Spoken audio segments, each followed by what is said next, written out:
Agora sim, boa noite e bom dia, boa tarde, boa noite para quem for assistir posteriormente a gravação da nossa reunião aqui do Encontro de Estudos, o DILIGE, Diálogos de Literatura Infantil e Juvenil. Então, fico muito feliz, esse é o nosso segundo encontro, o primeiro já ficou lá gravado, em que nós estamos discutindo imagens verbais, né, e imagem verbal e imagem visual na literatura infantil e juvenil. Marisa, quer falar alguma coisa? Quer fazer uma introdução também? A gente agradece a presença de vocês aqui para essa nossa reflexão de hoje, né? Quando a gente fala em livro para jovem, para criança, a gente já pressupõe o encontro da palavra verbal com do discurso verbal com o discurso visual, né? Então, nesse sentido, a gente vem fazendo essas reflexões. E o texto de hoje vai abordar isso, né? Então, a gente agradece muito, desde já, a presença de vocês aqui conosco. Bem, pessoal, o texto, vocês devem ter percebido que ele é curtinho e ele é um recorte de um capítulo, porque eu achei que ele seria muito importante para que a gente pensasse exatamente essa relação entre palavra e imagem. E o livro em questão é este aqui. Vou até colocar aqui um pouquinho maior, para vocês enxergarem também os slides de maneira melhor. O livro é este, não é? Livro ilustrado, Palavras e Imagens, da Maria Nicola Reva e Carole Scott. É um livro que, infelizmente, ele está esgotado, inclusive essa edição é da professora Marisa, porque aqui a gente tem a edição da Kozak Naif, mas quem sabe, não é? Agora que a Kozak vai voltar, quem sabe a gente consegue essas edições novamente. A Já que vai voltar? vai voltar. Ele, inclusive, deu entrevista e ele disse que, como ele não precisa ganhar dinheiro, eu achei muito bacana isso. Então, ele quer fazer livros de qualidade, e é isso o intuito, e é esse o intuito dele. A gente fica feliz. Nós, enquanto leitores, não é pesquisadores, nós agradecemos. Ai, ai. Então é isso, quem sabe a gente já consegue esse livro posteriormente, não é essa edição, que ela é muito importante para pensar o livro ilustrado. Pois bem, nesse texto, nesse trecho desse capítulo que fala sobre entre palavra e imagem, as autoras elas vão nos direcionar para pensar esses dois extremos na dinâmica entre palavra e mágica. Não é? Então, os dois extremos na dinâmica palavra e imagem são um texto sem imagem e um livro imagem. Então, a gente tem a relação palavra-imagem. No extremo de cá, pensando em palavra, a gente tem um texto sem nenhuma imagem. E no outro extremo, pensando a imagem, nós temos um livro que não tem palavras. Então, um livro, imagem. E elas vão dizer o seguinte, que essas duas categorias podem ser divididas em narrativa e não narrativa. Elas colocam da seguinte forma, do lado verbal, nós temos a história, uma narrativa, ou um texto não narrativo. E ela vai trazer como exemplos um poema, um dicionário, um texto não ficcional. Então, pensando em texto verbal, palavras, narrativa, e ela vai colocar, temos narrativas e também temos textos não narrativos, como poema, e ela vai trazer alguns exemplos aqui, como o dicionário que ela traz para nós. Do lado visual, nós temos, então, narrativas sem texto, apenas com imagens. E eu fiquei muito triste, porque eu não tenho aqui todos os meus livros, todos os meus livros de imagem que eu tenho estão em Uberaba. Eu levei todos. Então, hoje eu não tenho nenhum livro imagem para mostrar para vocês, porque ela traz exemplos Mas eu queria trazer muito algo palpável para nós aqui, e eu não tinha nenhum, eu procurei e não consegui. Mas deixei alguns aqui, livros ilustrados, para a gente ver essa relação entre palavra e imagem, tá bom? E a gente vai conversando. Lília, eu posso mostrar algum depois. Ai, ótimo, perfeito, porque eu não tinha nenhum aqui. Fala da narrativa visual, que você não trouxe. Isso, sem palavra, só imagem. Por exemplo, talvez o Cena de Rua, que é bem curtinho. Ótimo, perfeito. Ótimo, da Angela Lago, né? Isso. Perfeito, nossa, vai ficar ótimo. A narrativa visual. Então, uma narrativa verbal, ela pode ser ilustrada por uma ou várias imagens. Com isso, ela se torna uma história ilustrada, em que as imagens são subordinadas às palavras. O mesmo texto, ele pode ser ilustrado por diferentes artistas que transmitem diferentes interpretações, muitas vezes contrárias à intenção original. Mas a história continuará basicamente a mesma e pode ainda ser lida sem considerar as imagens. E eu quero trazer alguns apontamentos sobre isso. Uma vez eu escutei na Bienal do Rio a própria Ana Maria Machado, fizeram essa pergunta para ela, se ela tinha domínio ou consciência da escolha, se ela participava, por exemplo, da escolha dos ilustradores que faziam as ilustrações para os livros dela. E ela responde da seguinte forma: olha, por mais de 30 anos, eu não pude opinar na ilustração dos meus livros. Essas ilustrações sequer passavam por mim. Então, nós percebemos isso, que, de repente, o mesmo livro, de um mesmo autor, o mesmo título, ele vai para várias editoras, e naquelas editoras, cada editora traz um ilustrador diferente para ilustrar aquela narrativa, aquela história. Logo, aqui exatamente esse trecho, né? O mesmo texto pode ser ilustrado por diferentes artistas, e cada artista vai imprimir ali a partir da sua estética, a partir do seu estilo, a sua percepção daquele texto verbal. E aí, conectando com o que eu havia dito da Ana Maria Machado, às vezes o autor, o escritor da palavra verbal, né, o autor da palavra verbal, ele não participa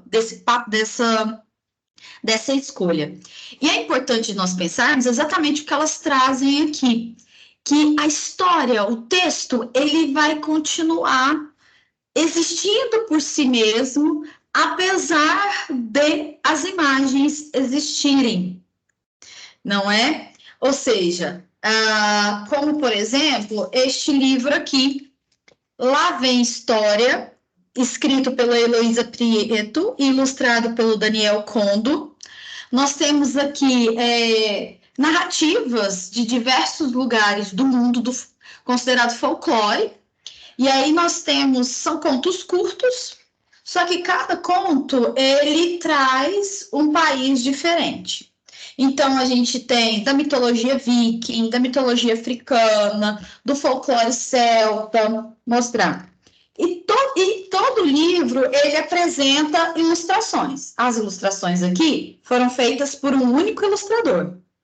Mas nós compreendemos que, se essas ilustrações forem retiradas do livro, a história continua, as histórias, né? Porque aqui é mais de uma, as histórias elas continuarão basicamente as mesmas, não é? Porque não agrega nessa leitura, no sentido estético, de fruição e de camadas de sentido, certo?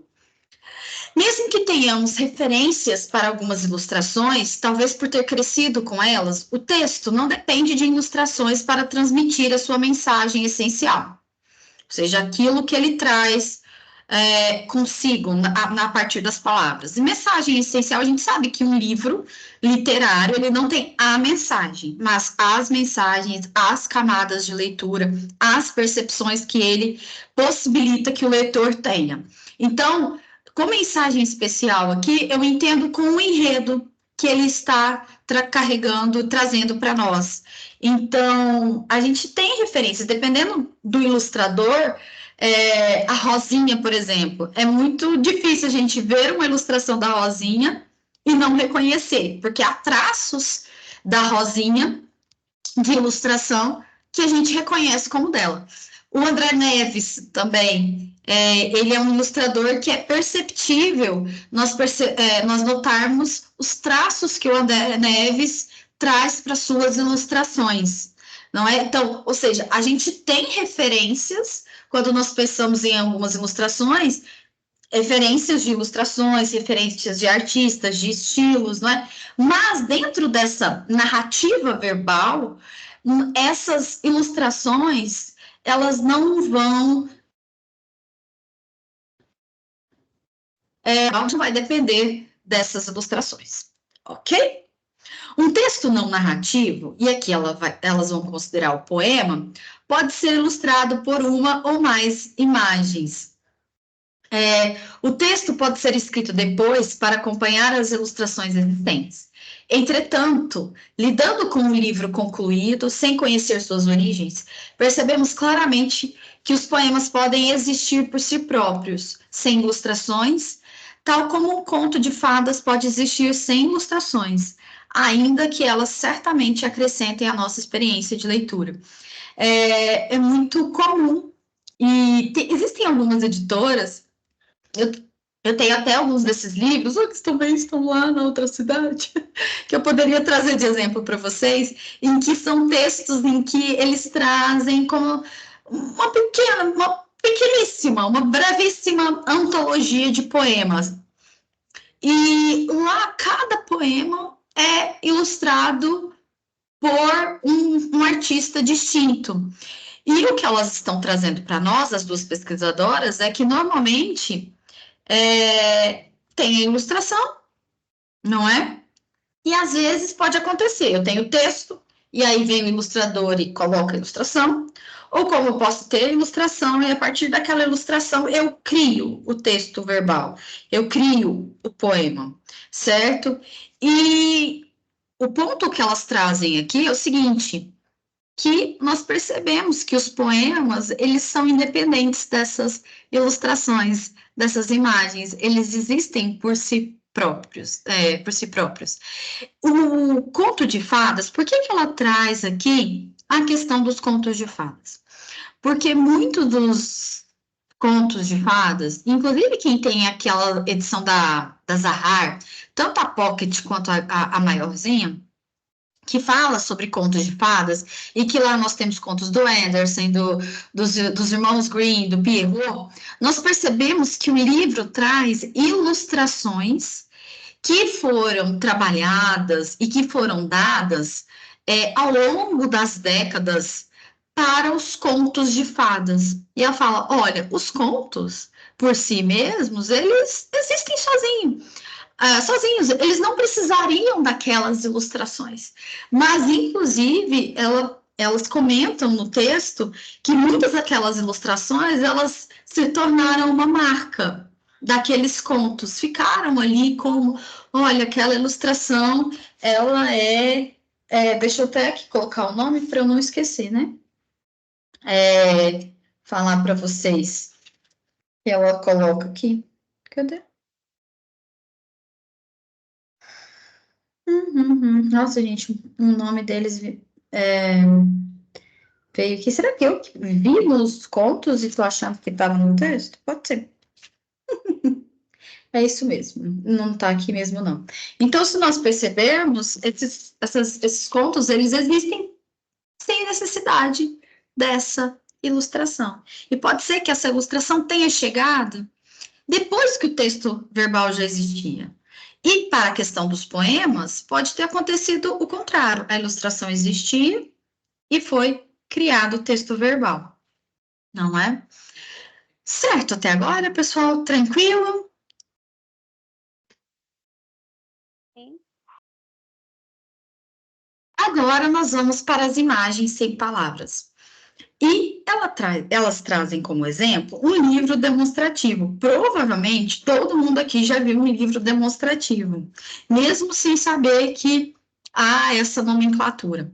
E aqui ela coloca o dicionário, que não tem narrativa, não apresenta um problema, sendo inteiramente direto. Palavras simples para acompanhar as imagens. Provavelmente vocês devem ter visto alguns livros que vem assim, a imagem da pera. Aí vem pera, só a pera. Aí depois a maçã, a uva, ou carro, bicicleta, e assim sucessivamente. E alguns podem simplesmente ter o signo verbal bem curtinho, como elas trazem aqui. Palavras simples podem acompanhar as imagens. Então, pera, pera. Maçã, maçã. Então, tem a imagem da maçã e, ao final, a palavra escrita maçã. Carro, carro, não é?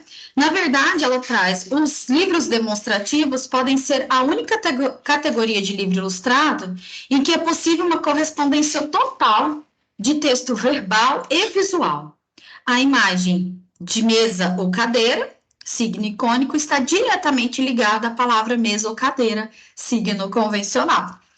Como eu comentei no exemplo que eu trouxe aqui para nós, tem a imagem da pera e a palavrinha pera, a imagem da maçã e a palavra maçã. Por isso que ela diz que os livros demonstrativos têm essa igualdade, não é? Correspondência total entre o signo, né, do verbal com o visual, certo? Ela traz um exemplo que vai de encontro a essa questão, que é o Lila Aninha e o Chapéu Mágico, de 1965, da Anne Osh Trollinghausen, de Inger e Lars Sandberg, que esse livro, ele é o contrário disso que eu trouxe para vocês, do livro demonstrativo, em que o texto verbal e visual, eles possuem correspondência total.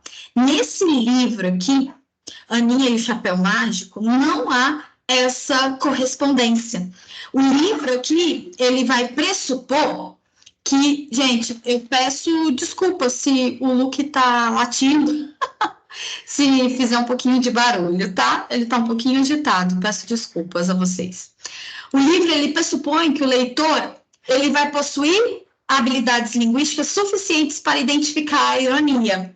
Para um leitor sofisticado, o dispositivo interroga o convencionalismo da linguagem. É o contrário desse livro demonstrativo, não é? Aqui não há essa correspondência entre verbal e visual. Ele vai mostrar a imagem de um chapéu e vai colocar outra palavra ali, bem simples, embaixo. Por exemplo, mesa.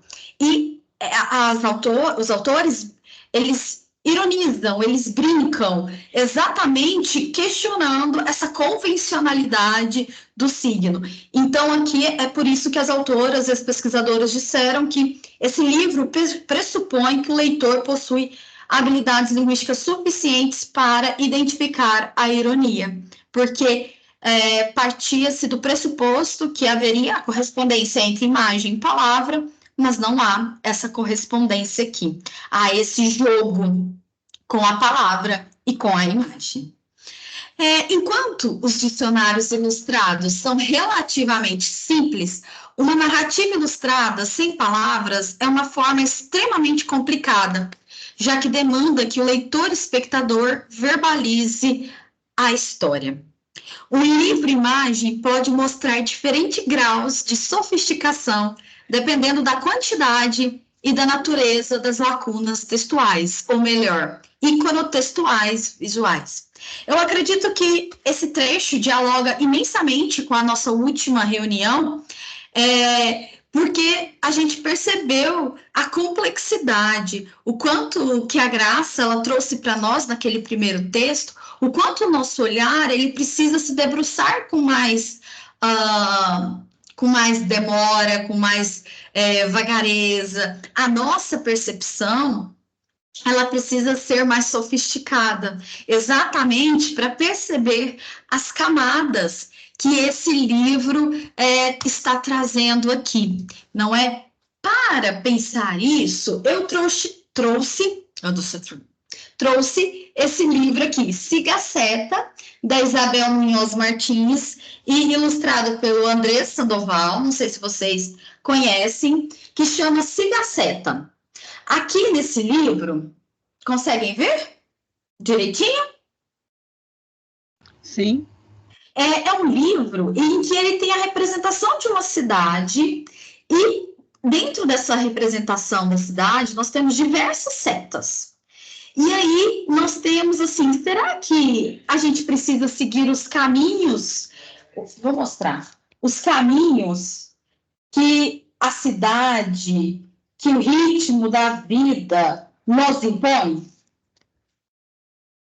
Aqui precisa exatamente, não é? Mostrando, não é um livro-imagem, mas é um livro ilustrado, não é? Mas as ilustrações aqui, elas são extremamente importantes, porque elas trazem camadas para a nossa compreensão da leitura, para a nossa experiência de leitura.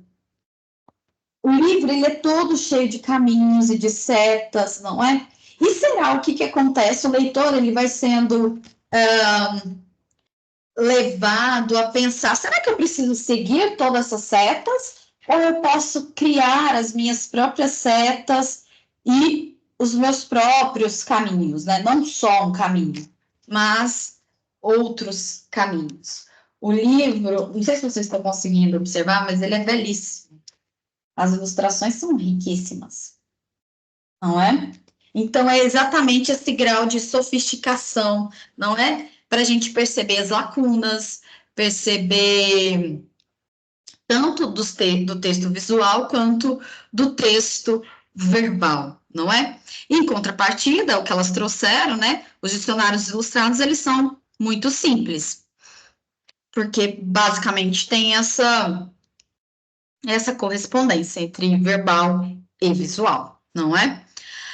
Dentre os exemplos literários que as autoras elencam, eu quero pontuar algumas questões estruturais que nós podemos observar na leitura dos livros imagem como um todo. Uma questão que vai ser muito importante para nós é o conceito de linearidade, de linha. Por exemplo, neste livro que eu pontuei para vocês, apontei aqui, a gente tem uma quantidade de setas, né? Vou mostrar aqui para vocês novamente. Nossa, alguém resolveu colocar fogo na rua. Que legal. Então, a gente tem setas, não é? Nós temos setas aqui, temos outra seta para cá, não é? Que, normalmente, o conceito de linha em si mesmo, com tanta frequência, é usado metaforicamente para representar a linha da história. Então, no início, meio e fim, certo? Ou o avanço da narrativa. Normalmente, esse ilustrador, alguns ilustradores, eles vão desafiar a nossa tendência de olhar, de deter nos detalhes. Então, tem uma seta para a esquerda, para a direita, e você vai brincando e você vai trabalhando essa linearidade. Então, não é mais da esquerda para a direita, não é? Ou a gente não vai passar, ou da direita para a esquerda, dependendo de se você lê mangá e tudo mais, né? Não tem essa linearidade, porque vai desafiar esse conceito de linha de história. Então, às vezes, eu vou ter que voltar, ou vou ter que olhar para cima, para baixo, e normalmente essa narrativa, ela também vai trabalhar a questão do avanço, porque também vai depender do quanto tempo você vai demandar para realizar essa leitura. Essa atenção alerta o leitor para a interação inerente no texto e o aparente aspecto estático das imagens, e argumenta em favor de uma reavaliação de sua interação. A partir do momento que o ilustrador ele nos apresenta e quebra uma expectativa de linearidade para com a imagem, ou seja, uma quebra de expectativa do leitor para a construção do avanço dessa narrativa, porque você vai ter que ir, voltar, olhar para cima, olhar para baixo. Essa tensão, ela vai provocar uma interação. Então, elas trazem para nós essa perspectiva de que, será que o quanto estáticas estão essas imagens? Então, acaba reavaliando a nossa interação com o livro, com a imagem, porque nós vamos perceber que essas imagens, elas não estão tão estáticas quanto a princípio se avalia ou se vem com isso pré-estabelecido que as imagens estão estáticas, não é? Porque há uma interação. E o modo como o leitor interage com esse texto, com esse passar de página, se vira o livro de cabeça para baixo, não é? Se ele vai e volta. Olha o quanto essa linearidade, esse conceito de linha é quebrado, logo a interação do leitor com o texto e com a imagem também é reavaliado. A presença provocadora da linha lembra constantemente o leitor das diferentes tipos de ordem existentes, não é mesmo? Então, notem como tudo está muito interligado, não é? Então, o fato de... Elas colocam como uma provocação. A nossa interação, essa interação mais ativa, não é um leitor passivo, ele não simplesmente recebe aquele livro, ele precisa agir sobre aquela leitura, sobre aquele texto, sobre aquelas imagens, às vezes, como eu havia dito, né, virar de cabeça para baixo, chacoalhar, não sei se vocês já leram este livro, como que é? Este livro comeu o meu cachorro. E aí tem um momento que do texto ele fala chacoalhe, e aí você precisa chacoalhar o livro para que os personagens caiam do texto, e aí você volta à leitura para aquela linearidade a qual estamos acostumados. A questão também da página dupla, uma ilustração que ocupa 2 páginas. Quais são os sentidos que o uso da página dupla pelo ilustrador acarreta na nossa interpretação, na nossa leitura? Há um livro belíssimo da Suzy Lee, que provavelmente vocês conhecem, mas se não o conhecerem, chama Espelho. O da trilogia da imagem, da Suzy Lee. É um livro incrível, maravilhoso, e ela trabalha muito com a questão da página dupla, e inclusive ela trabalha a questão do miolo. E ou seja, de repente, em um momento, a personagem ela é engolida ali pelo centro, pelo miolo do texto literário, e ela trabalha muito a questão da paginação dupla. Os quadros individuais. E aí, eu lembrei desse livro aqui, deixa eu ver se é esse. Esse aqui, acho que Balas Mágicas. Não, Eu Sou o Cachorro é melhor. Eu Sou o Cachorro, da Baek Hena, que é uma sul-coreana. Esse livro aqui, ele foi publicado pela Amélie. Esse aqui chegou antes ao Brasil, que é o Balas Mágicas. Notem que aqui está o contrário, né? Porque Baek Hena é o sobrenome, né? Então, é o contrário. Logo, o que acontece? Esse aqui foi publicado primeiro no Brasil e foi publicado pela Companhia das Letrinhas. E logo depois apareceu Eu Sou o Cachorro, por outra editora. Isso que eu quero trazer para vocês, dos quadros individuais, acontece muito aqui nos livros da Baek. Quero mostrar para vocês. Depois eu conto como que ela faz esses personagens. Olhem só. Nós temos muita página, está dividido, não é?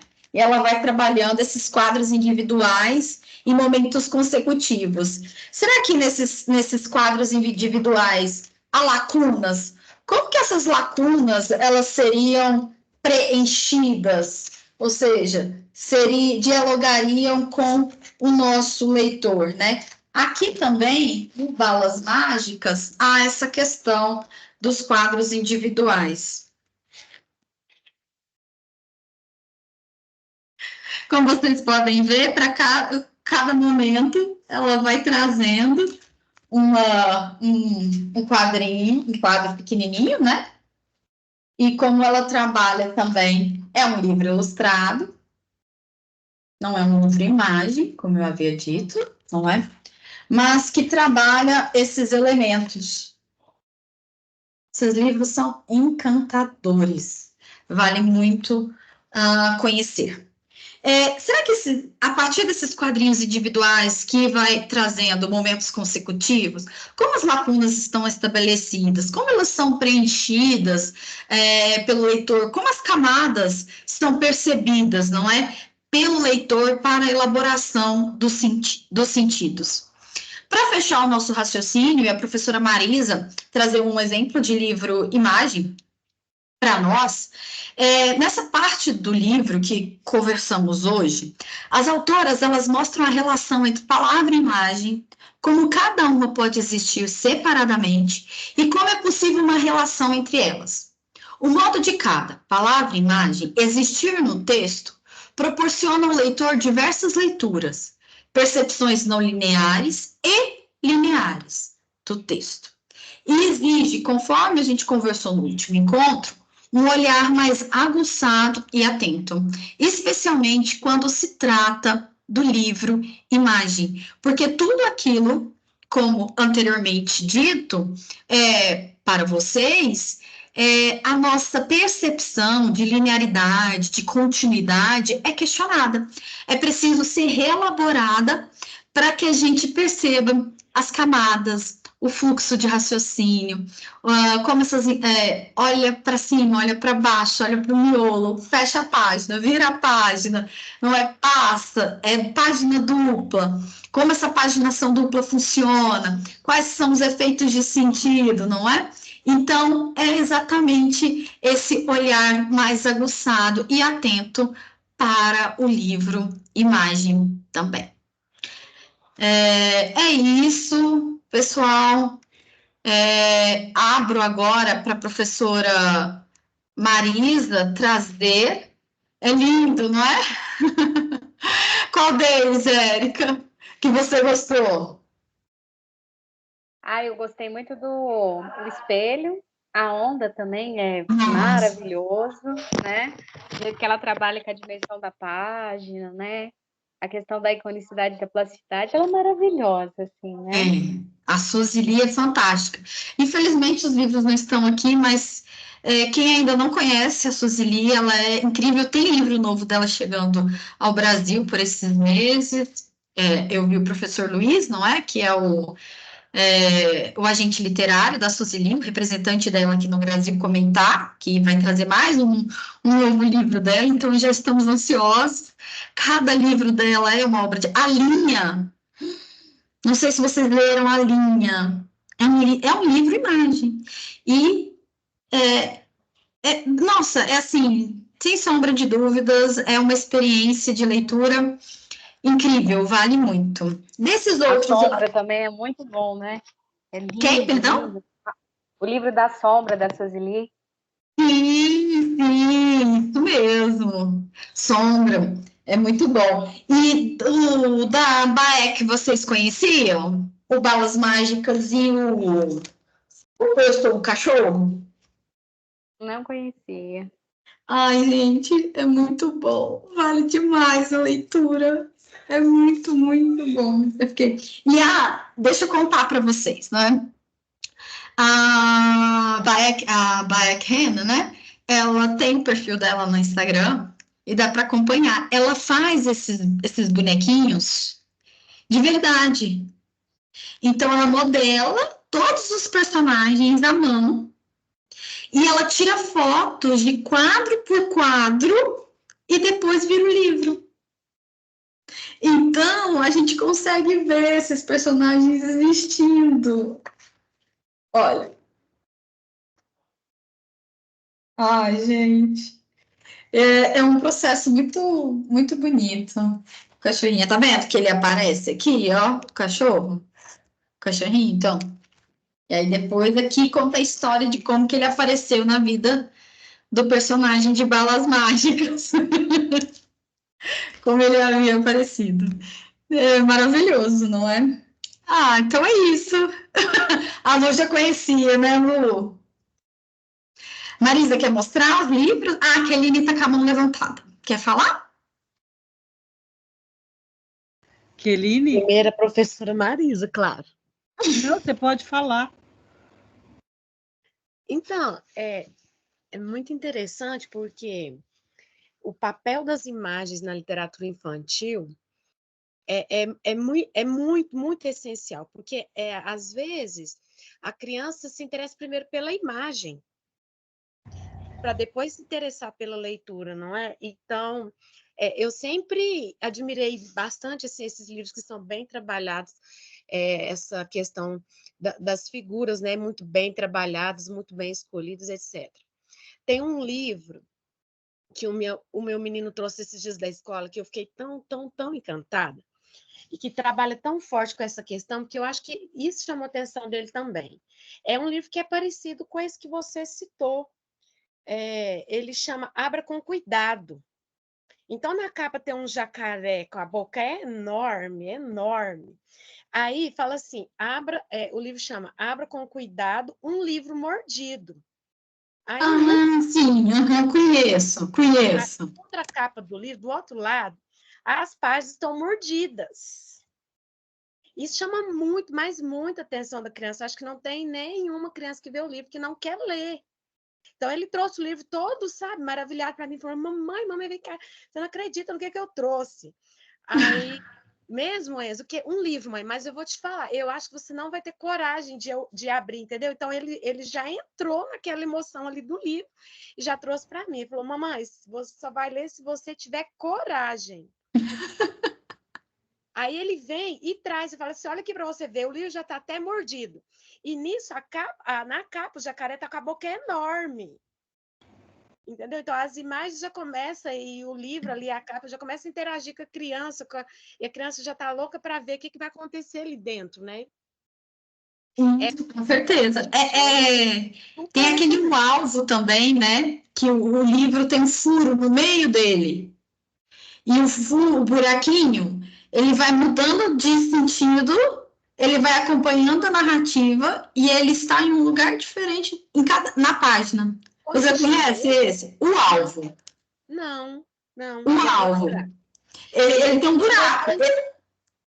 Um buraco. Eu acho interessante o cuidado que, eu não sei se são os editores, os ilustradores juntos, né, todo mundo junto, que às vezes não, eles trabalham até com as letras, né? Eles desenham as letras. Sim. É o projeto, Keline, a gente chama de projeto gráfico. Gráfico, né? Uhum. Que é o todo do livro. É o todo. Muitas vezes, no caso de editoras que pensam bem o estético, parte muito da editora, mas não só da editora em si, mas daqueles artistas que estão trabalhando, o ilustrador, o projetista gráfico. Muitas vezes o ilustrador é o mesmo projetista gráfico, mas nem sempre. E o escritor, se é o caso de livro com palavras, né? O escritor das palavras. Né? Olha, na nossa última reunião a gente falou sobre essa questão das letras e no livro do Mário Quintana, se eu não me engano, ilustrado pela Rosinha. E ontem, já tinha chegado aqui em casa, mas a Milka Aramiolas mandou para mim o novo livro deles. Eu ainda não li, então não posso ainda opinar, mas é muito difícil ela não errar. Eu gosto muito do trabalho dela, ela tem livros belíssimos. E esse se chama Cidade das Letras. E aí, quando você abre, ela tem ela trabalha as letras, e elas estão todas ali ilustradas, e cada uma delas tem uma história, traz consigo a história da sua existência. Ela cria uma narrativa para cada letra. Então, por que o que é o que? Então, é como ela traz a origem. Ainda não posso dizer muito, mas só pelas ilustrações eu já gostei muitíssimo. As ilustrações são muito ricas, mas depois que eu ler, comento com mais detalhes. E eu acho que caminha muito com o que você trouxe, Keline.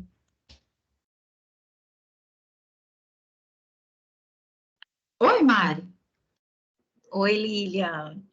Obrigada, viu, pela apresentação maravilhosa, como sempre. Eu sou fã Sua fã, você sabe disso. Que isso, somos todos. Já há muito tempo. E aí, eu tô com alguns livros aqui, porque enquanto você foi apresentando, eu fui me recordando, né? E já fui pegando esses livros para eu poder comentar. Tem um que eu sou apaixonada, que é esse livro aqui, ó, As Cartas de Ronroso. Minha Bruxa Não Quer Ser Bruxa. Você conhece esse? Esse não, que legal. É porque... Abaixa um pouquinho, eu tentando abaixar o livro com a minha cabeça. Oh, meu Deus, a pessoa não... Ó, As Cartas de Ronroso.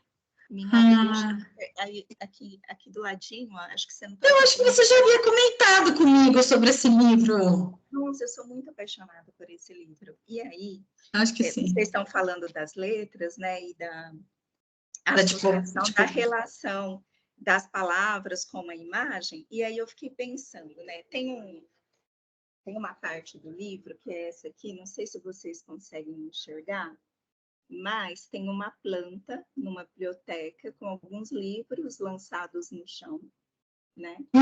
Sim. Esses livros que estão aqui, alguns, os títulos estão em destaque.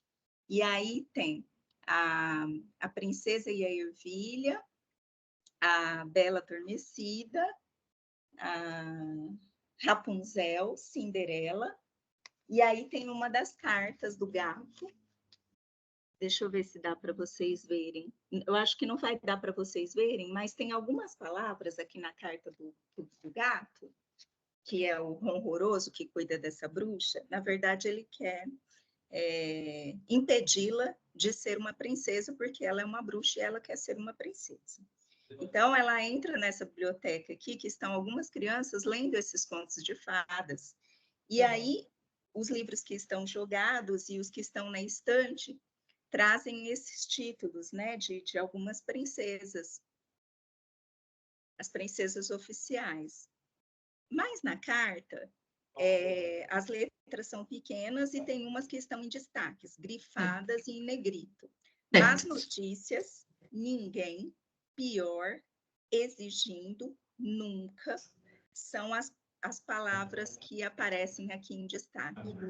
Então, a relação que eu faço disso aqui é o seguinte, embora ela quer ser uma princesa, né?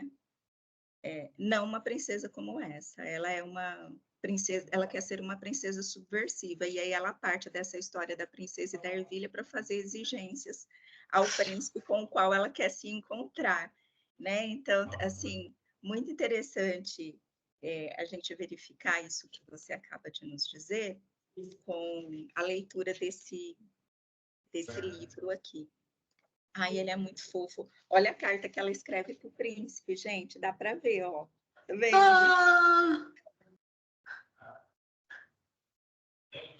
Muito legal. Muito bom, lindo, belíssimo. Pode falar, Marisa. Está no mudo. A Ellen falou lá nos comentários, né, sobre que gosta muito da narrativa visual, dos textos de imagens, do livro de imagem, porque para trabalhar com os surdos, né, então ela gosta muito. E o trabalho da Ellen é primoroso nesse sentido, né? Então, você falou do livro que eu chamo narrativa visual, né? O livro de imagem. Eu tenho vários aqui. Aí eu pensei em cena de rua, né? Não sei se dá para vocês verem. Sim, consigo. Da Ângela Lago, que é uma das grandes ilustradoras do Brasil e do mundo, né? E que tem um trabalho tanto ilustrando textos, narrativas visuais, quanto livros em que a imagem se cruza, a imagem verbal se cruza a imagem visual, né? Aqui é o Cena de Rua. Eu pensei nesse que é bem curtinho. Vocês estão vendo aí? Sim. Então, eu trabalho com a folha dupla, né? Uhum. Com a paginação dupla, ó. A continuação, né? A gente percebe a perna, né? Do personagem de azul, ele ultrapassa a página. A necessidade da paginação ser dupla, né? Sim, Para mostrar essa dimensão aí, né? sim. Desse menino vendendo alguma coisa na rua, né? Aí vem uma outra cena, e as cores são bem fortes, Sim. impactantes. Vocês estão vendo o que está acontecendo? Ele coloca aqui a cabeça dentro do carro, a mulher, o homem fica, nem olha para a cara dele, os cachorros que estão dentro do carro vão querer mordê-lo, né? Aí a gente vê aqui, ó, uma pessoa que está dentro do carro que pega uma fruta ou esse objeto que ele está vendendo, né? E a gente vê que parece que ele rouba, ele não paga. Olha as caras. Aqui ele olhando para dentro do carro, uma idosa já segura logo a bolsa. Na outra cena, ele olha para dentro de um outro carro, tem uma mãe com um bebê. E ele faz uma expressão de falta, né? Aquilo que falta a ele, dessa lacuna, né? A gente vê que ele não consegue vender, roubam ele não consegue vender, né? E ele senta para comer aquilo que ele está vendendo. Vocês estão vendo? E tem um cachorro perto dele. Dá para ver? Sim, sim, consigo. Ele divide com o cachorro.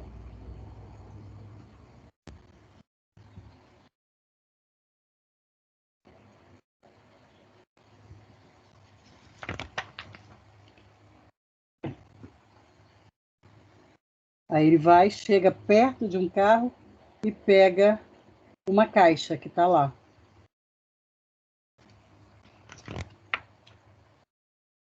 E todos, é claro, querem massacrá-lo. E como as feições vão mudando, né, das pessoas dentro dos carros, elas vão ficando feições monstruosas. Não só cachorros, né, mas não só pessoas, mas os cães. Os Sim. cães aqui estão numa posição superior a dele. Sim. E ele abre a caixa e ele vê que é exatamente aquilo que ele estava vendendo. E tudo começa de novo. Né? Tudo começa de novo. Essa imagem é a mesma. A do início. É uma narrativa cíclica, porque é uma situação cíclica, né? Quando essa narrativa veio a público, né, estarreceu muito, porque as cores muito fortes, que fogem um pouco do traçado da Ângela Lago, mas ela explicou, né, que não podia fugir disso. Nesse fundo preto da noite,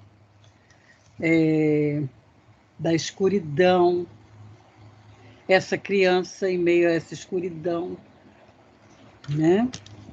E esse trabalho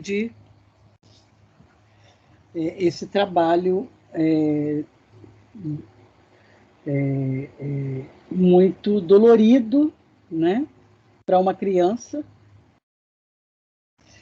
Enfim, essa é a Cena de Rua, que é um livro de imagem, né? Uma narrativa visual, né? Eu quero até comentar uma coisa que está lá no texto.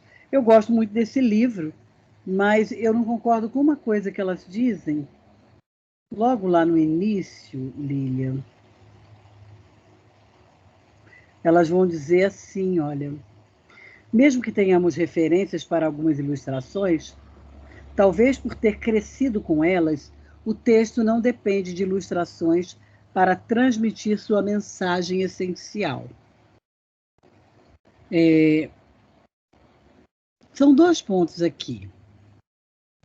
Nenhum texto depende, quer dizer, a não ser que seja aquele que deixa uma lacuna para a imagem. Mas nenhum texto vai depender dessa forma das ilustrações, né? E eu não concordo com essa coisa de mensagem essencial, porque parece que a literatura tem só uma mensagem. Sim, foi por isso que eu comentei, né? Que eu coloquei uma interpretação no sentido delas trazerem como se fosse um enredo mesmo. E aí eu não sei se é a tradução, não é? Do livro, que aí traduziu por mensagem, não é? Porque a gente entende que não existe isso, a mensagem, não é? Mas as possibilidades, não é? De sentido. Mas também, na hora que eu li, eu também fiquei... Por isso que eu já quis comentar isso logo no início, porque eu também achei estranho, mensagem. Eu falei, nossa... Ainda mais o essencial, né? Como se tivesse só o certo. Eu vou depois mostrar rapidamente o Tuian, que é uma das primeiras narrativas visuais do Brasil, que foi lançada pela Masa Edições. Tá? E depois terminar com 7 Cartas e 2 Sonhos, tá? Que pouca gente conhece, que é a primeira versão de O Meu Amigo Pintor. Fala, Larissa.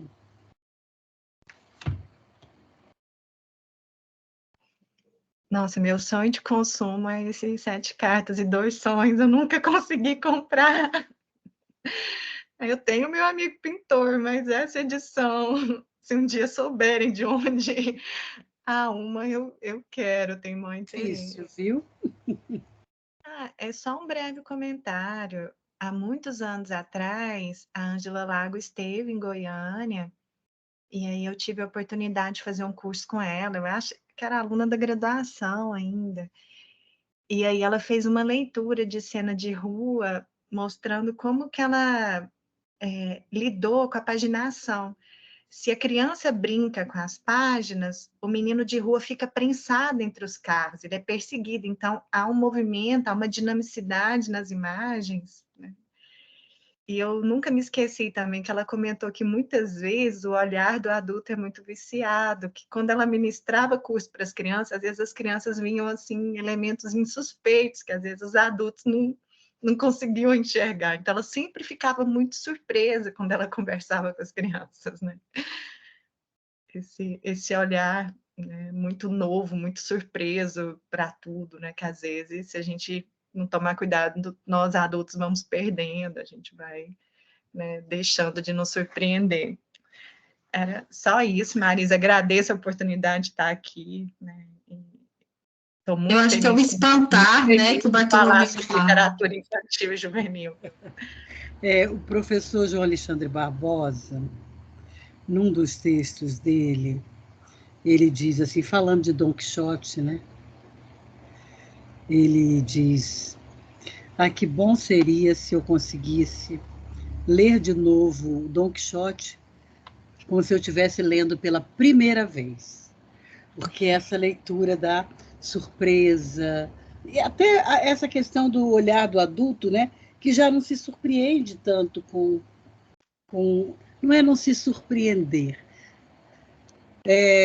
mas o adulto que vive num cotidiano voltado para uma racionalidade, né, muitas vezes vai limitando as leituras, abreviando as leituras, né? Aqui eu vou mostrar rapidinho o Tuian do Demóstenes Vargas. Eu não sei se a Lilian, se eu já mostrei para a Lilian. Não, esse você nunca tinha... Sobre o processo de criação. É uma das primeiras narrativas visuais, livros de texto no Brasil, lançado pela Masa Edições, sobre a qual nós falamos na reunião de estudo do GPEA. Sim. Né? E vai ser sempre essa paginação dupla. Então, a gente vê aqui um ser, da cabeça dele saem algumas coisas. Vejam que o traçado é muito simples, vai trabalhar com preto, branco e vermelho. A calça dele é vermelha, né? E ele tem uma varinha na mão vermelha.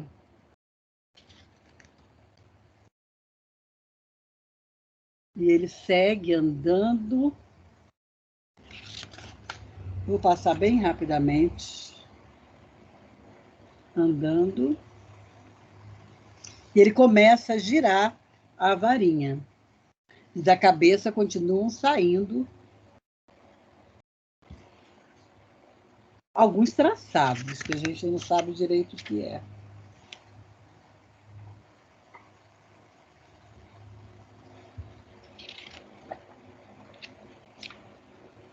E ele aí vai mostrando esse movimento, né, do girar, que se intensifica aqui. E mais. Aí aparece aqui como se fosse um feto. Uhum. Algo que está sendo gestado, né? E que sai Legal. parecendo um feto. Uma criança quando sai da mãe. E é um ser com a cabeça de cogumelo.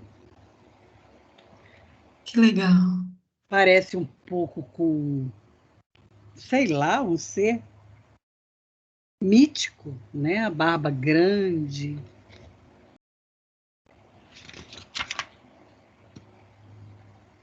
E a gente vê que esse ser que saiu daqui, parece que ele se interessa, a gente vê o olhar dele pela varinha.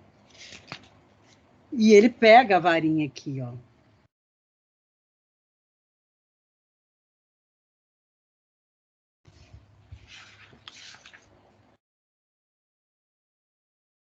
E daí ele começa a girar a varinha, né? De onde saem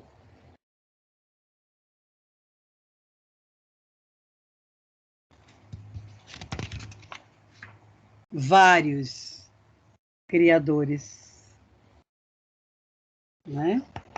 E aqui termina. Então, o criador, a criatura, e a criatura que cria vários criadores. Uau, que lindo. É muito legal para falar sobre o processo de criação de arte, né?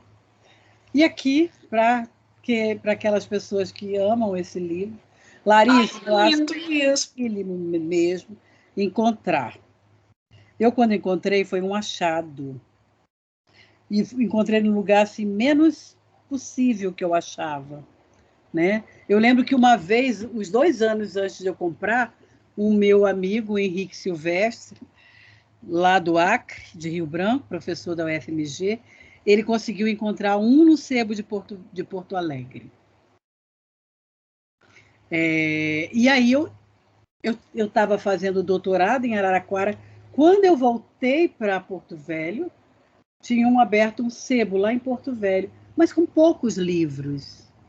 E aí eu falei assim, o que você tem da Lígia Bojunga? Aí a menina veio, um monte de livros, assim, uma pilha de uns 9, 10 livros, e aí colocou esse lá, esse estava no meio, eu falei, o quê? Não, eu fiquei tão assim que eu falei, o quê? Tem 2 na estante virtual. Tem? Tem. E tá quanto? Um é 100 e outro é 150. Olha, baratíssimo. Tá baratíssimo. Esse aqui eu paguei coisa de R$10 na época. Meu Deus. Na época, Keline, não tinha em lugar nenhum praticamente. Não tinha estante virtual. Comprem, tá? Porque daqui a pouco some. Deixa eu contar um pouco. Onde tem outro 150, Vivian? Olha, esse livro é a primeira edição, todo mundo conhece, ele é o meu amigo pintor. É a primeira versão de O Meu Amigo Pintor. Ele faz parte de uma coleção Arte para Criança, da editora, uma editora que é uma editora artística, que se chama Berlendes e Vertecchia.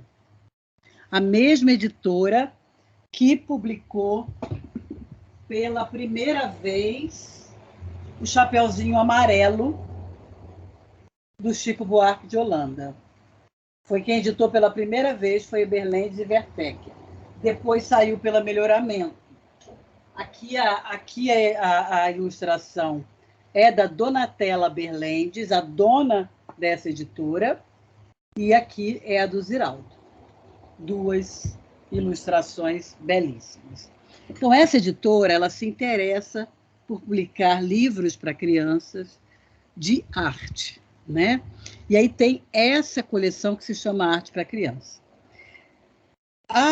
As ilustrações, depois eu vou mostrar as ilustrações, mas assim, a ideia da Donatella Berlendes, a dona da editora, era pegar algumas telas, né, acho que são 7, da Tomi Otake, e pedir para algum escritor criar uma narrativa em torno dessas telas.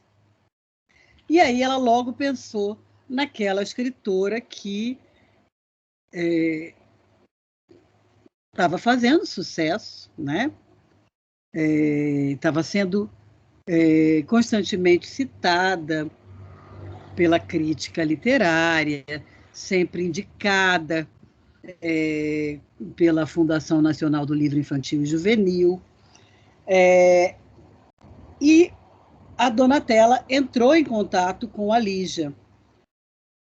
E a Lígia Bojunga, ela disse, não, eu não faço livro por encomenda. E ela estava, nesse momento, no Rio de Janeiro, mas ela estava partindo para Londres, porque a Lígia ela morou durante muito tempo entre Londres e Rio, porque o marido dela, o Peter, ele é inglês, né? Então, ela ficou nesse ia e vinha, né? E ela estava indo para Londres nesse período. E o que fez a Donatella? Tudo bem, mas eu vou te dar aqui as telas da Tomi, você leva e você vê. Eu vou esperar uma segunda resposta sua. E aí ela recusou por uma segunda vez.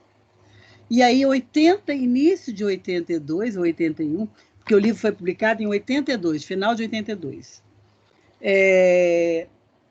Ela tinha perdido a mãe, e foi o ano em que ela ganhou o prêmio Hans Christian Andersen.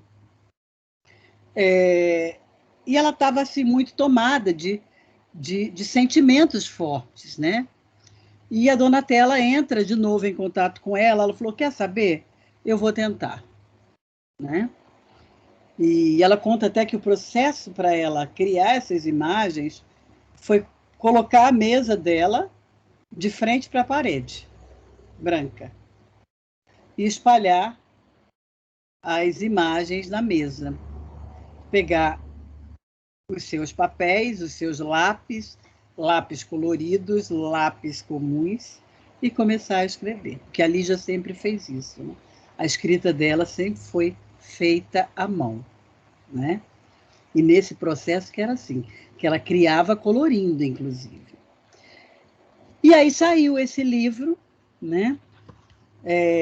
Muito lindo. Aqui ainda ela assinava como Lígia Bojunga Nunes, depois ela passa a assinar como Lígia Bojunga, e eu vou mostrar as imagens. A Lígia... e outro impedimento que ela achou para escrever o livro era escrever sob encomenda, escrever tendo uma data, né? E escrever com um limite, porque a Donatella falou, a narrativa não pode ser muito longa, tem que seguir o fluxo das imagens. E aí ela fica, né? Mas ela decide fazer em final de 81, início de 82, por aí, né?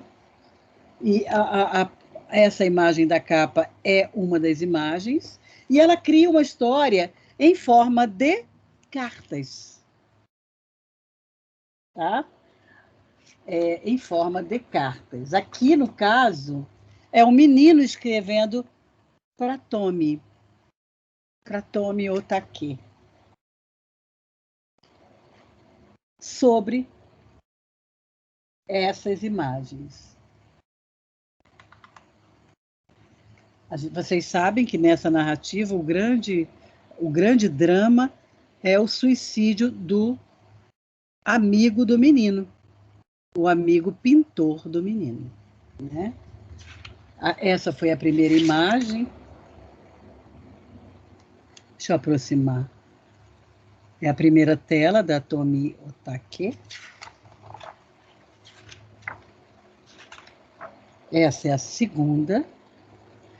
E o menino vai nas cartas falando das imagens, falando dos seus sentimentos em relação à perda do amigo, relacionando as cores das telas com os seus sentimentos,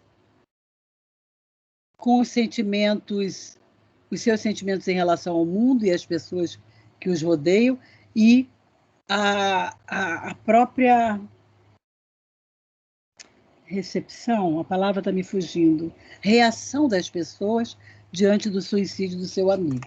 Tudo isso vai sendo trabalhado aqui pela Lígia a partir destas imagens.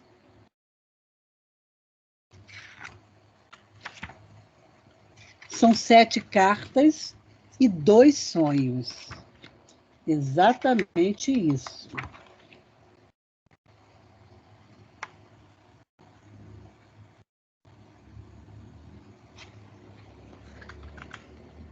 Bem que eu queria saber o que você estava pensando quando pintou aquelas 3 figuras. Uma branca e 2 grená quase iguais.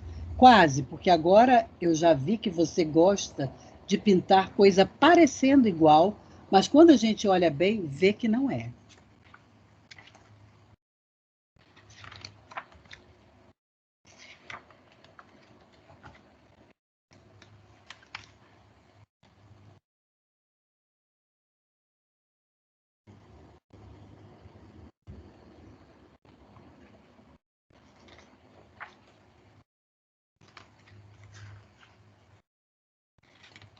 Aqui no projeto gráfico a gente vê o negrito, a gente vê nota de rodapé, tá? E assim o menino Cláudio, ele vai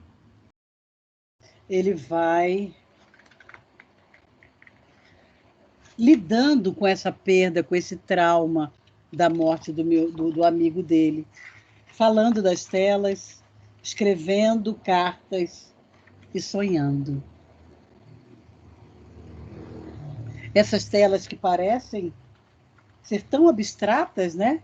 Dela se pode tirar tantas coisas na imaginação desse menino.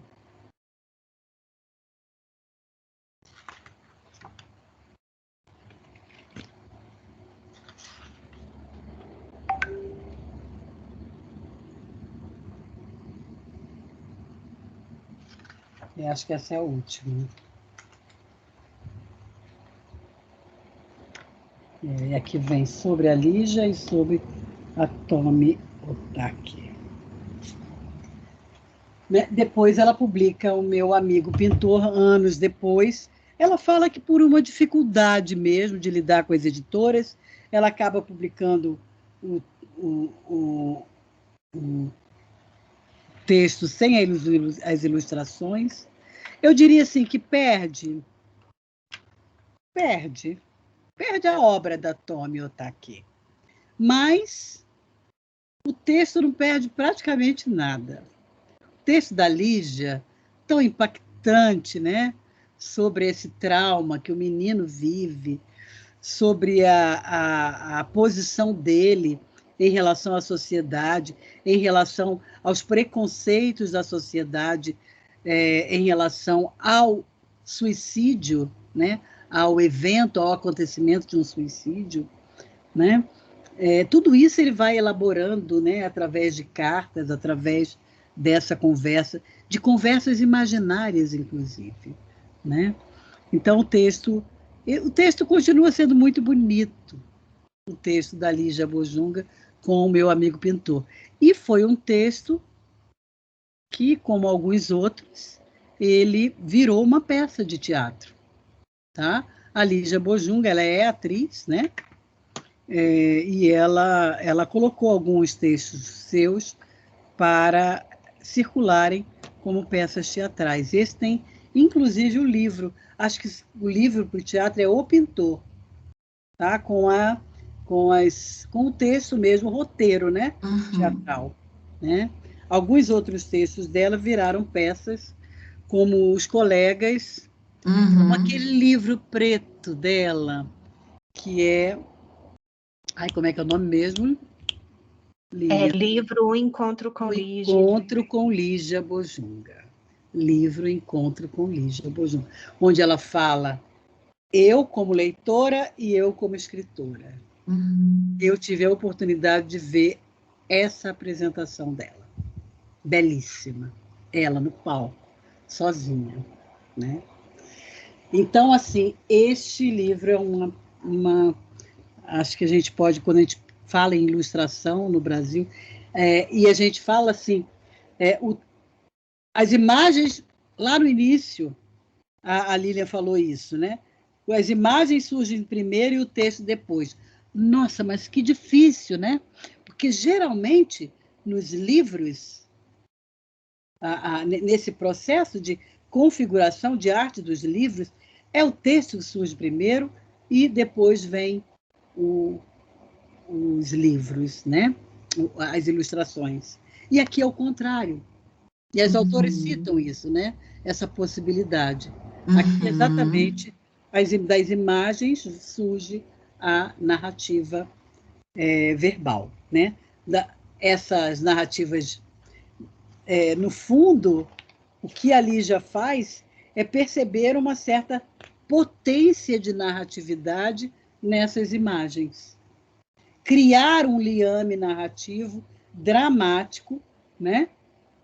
Poético, a partir dessas imagens das telas de Otomi Otake. Tá? Acho que é isso, né? Já estamos em 8h23. Ai, mas foi maravilhoso. Ainda bem que eu não trouxe os livros hoje. E aí você trouxe Lilian, numa outra oportunidade, o História de Amor, né? Ai, eu tenho aqui. Eu ia citar esse projeta. livro. Eu tenho digitalizado, a gente projeta. Eu não tenho direito, mas e os direitos autorais? Não pode? Não. Não? Só se a gente não gravar a reunião. Aí, se gravar, não pode. E a gente mostrar, pode.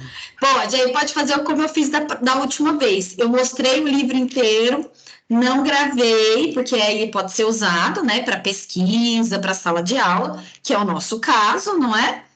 De pesquisa, mas ele não pode ser divulgado. Porque eu tenho ele digitalizado, que eu acho que aí fica passando no PowerPoint, por exemplo, dá para as pessoas verem melhor os detalhes. Sim, não, mas aí a gente faz isso. Antes de começar a gravação, a gente mostra o texto e depois inicia a gravação e as nossas conversas sobre. Tá bem. Né? Porque aí a gente faz tudo direitinho. Obrigada por essa apresentação. Que bom. Foi um texto curtinho, mas eu acho que ele é tão essencial para as nossas conversas, sabe? Eu pensei assim, nossa, porque todo livro é muito importante, assim como o livro, aquele outro livro sobre livro ilustrado, um grandão, eles são considerados as bíblias sobre o livro ilustrado, não é? Então, são textos muito importantes. Eu falei assim, nossa, qualquer recorte que fizer aqui gera tanto assunto, gera tanta possibilidade de reflexão, né? Então, eu espero que esse nosso encontro de hoje também tenha produzido boas reflexões, tenha sido produtiva, e vai ficar gravado, né? E aí vocês podem ouvir outras vezes, ver, não é? Fazer anotações. Eu acho que isso é bacana do ficar gravado, não é? Certo? Gente, obrigada, Raíssa. Obrigada a todos que assinem a lista de presença, tá? Que eu coloquei aqui, para a gente poder gerar o certificado do semestre, para a gente contabilizar as horas, ok? Eu vou parar a gravação. Vamos tirar uma foto enquanto eu paro a gravação? Gente, tchau. Dando tchau pro pessoal da gravação. Obrigada, obrigada, Mari, obrigada. Vamos tirar uma fotinha. Peraí. Então vamos lá, vou pegar o livro, né, para aparecer o livro. Então eu vou lá. 1, 2 e. Ai, deixa eu ver se ficou.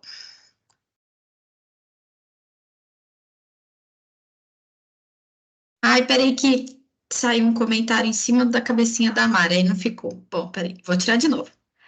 1, 2 e. Acho que agora vai.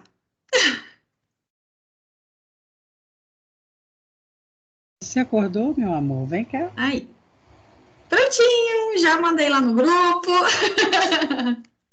A Ellen não abriu a câmera. Eu acho que hoje ela não está conseguindo abrir. Ah, Luciana também não. Pessoal, boa noite. Obrigada, viu, pela participação. Obrigada, gente. Obrigada, viu, Lilian? Obrigada a você, Marisa. Foi maravilhoso. Amei. E eu vou te entregar o livro na outra semana, que eu acho que eu não consegui amanhã. Tá bom. Tá bom. Beijos. Tchau, gente. Tchau, tchau. Tchau. Tem uma cobra no mar. Oi.